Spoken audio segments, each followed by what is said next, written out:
નમસ્કાર દર્શક મિત્રો, હું નીતિન પટેલ. તમે જોઈ રહ્યા છો સમાચાર મેં આગળ ન્યૂઝ. હવે જોઈએ આજના સમાચાર. તારીખ 21/2/2026ને શનિવારના રોજ મોદીપુર પ્રાથમિક શાળાના શિક્ષિકા શ્રીમતી ઉર્વશીબેન મોદીની બદલી થવાથી વિદાય સમારંભ શ્રી ચેહરધામ શક્તિપીઠ મોદીપુર, તાલુકો જોટાણા, જિલ્લો મહેસાણા ખાતે યોજાયો હતો. શ્રીમતી ઉર્વશીબેન મોદીએ સતત 26 વર્ષ સુધી મોદીપુર પ્રાથમિક શાળામાં શિક્ષિકા તરીકે ફરજ બજાવી છે અને શાળાના વિદ્યાર્થી અને વિદ્યાર્થીઓ, શિક્ષક સ્ટાફ અને તેમજ તેઓના વાલીઓ સહિત સમગ્ર ગામમાં તેઓના શિક્ષણ કાર્ય અને સ્વભાવથી લોકચાહના મેળવી છે.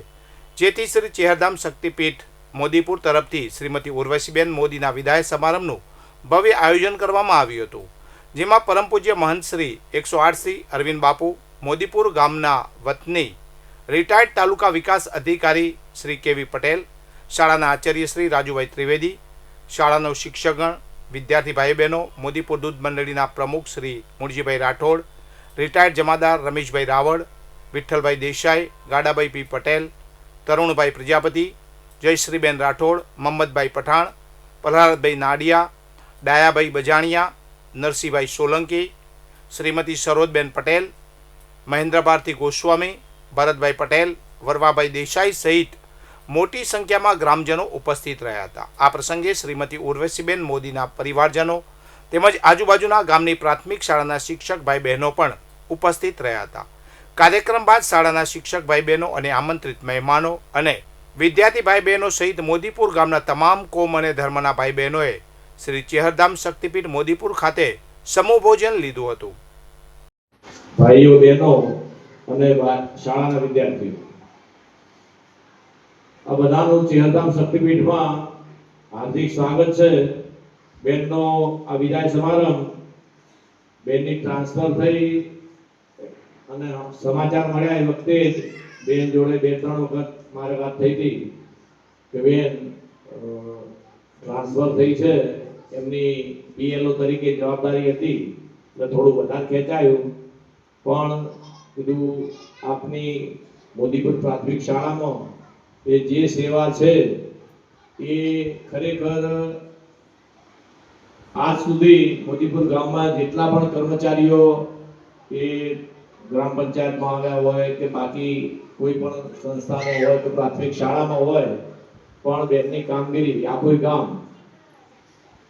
ગામ મોદીપુર 100% એ બેનની કામગીરીની પ્રશંસા કરે અને એક શાળાના આચાર્ય શ્રી ભાઈ રાજુભાઈ એ બોલતા પોતાના ભાષણમાં ભાવુક થઈ અને રડી જાય અને સામે લગભગ મોટા ભાગની જે એમના સ્ટાફ મેમ્બર છે બધાની આંખમાં જળજળિયા હતા અને જે બહેનો બેઠી છે એ બધાના આંખમાં જળજળિયા હતા. આ એ ઉર્વશીબેનની કામગીરી જે રીતે હતી, એમનો સ્વભાવ, બધા સાથે એ હળીમળીને એમને કામ કર્યું છે. શિક્ષણનું સ્તર મોદીપુર ગામનું પહેલા સારું હતું પણ આજે એ ઉચ્ચ છે, ખૂબ સારું છે.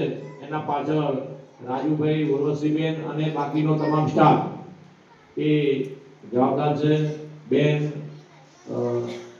ના વિદાય સમારંભમાં એટલું કહેવાનું કે બેન ઉત્તરોત્તર પ્રગતિ કરે, એમનો પરિવાર ખૂબ સુખી થાય અને માં ચેહર એમને ખૂબ સુખ સમૃદ્ધિ આપે એવા આશીર્વાદ સાથે મારી વાણીને વિરામ આપું છું. ભારત માતા કી ચેહર માતા કી.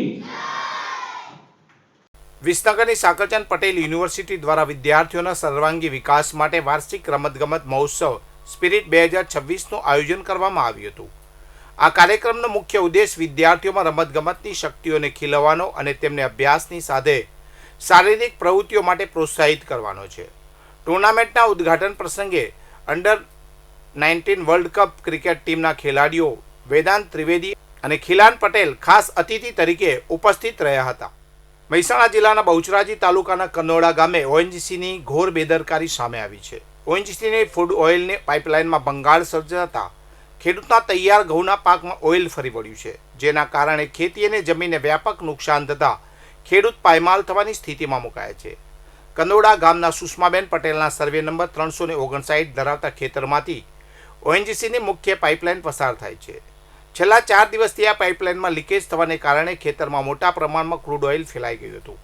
આશરે 3 વીઘા જમીનમાં વાવેલા ઘઉંના પાક પર 15 ઇંચ જેટલું ઓઇલ ફરી વળતા તૈયાર પાક સંપૂર્ણપણે બરબાદ થઈ ગયો છે. ખેરાલુ તાલુકાના મંદરોપુર ગામથી હાઈવે ચોકડી વચ્ચેના માર્ગ પર આજે ગંભીર માર્ગ અકસ્માત સર્જાયો હતો.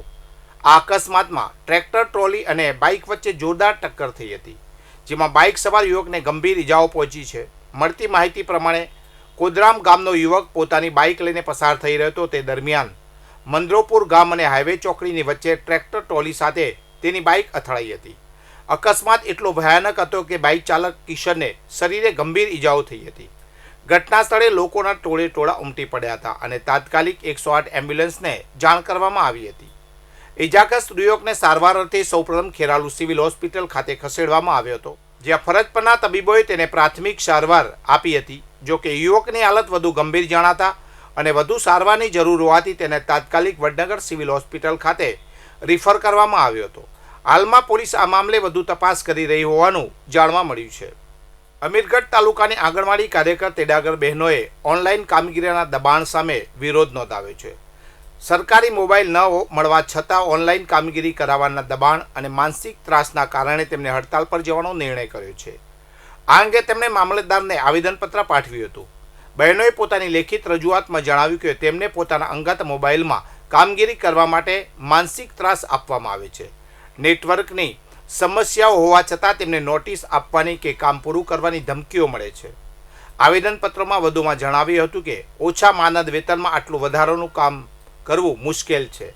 આને કારણે બાળકોને પૂર્વ પ્રાથમિક શિક્ષણ આપવામાં પણ અવરોધ ઊભો થાય છે.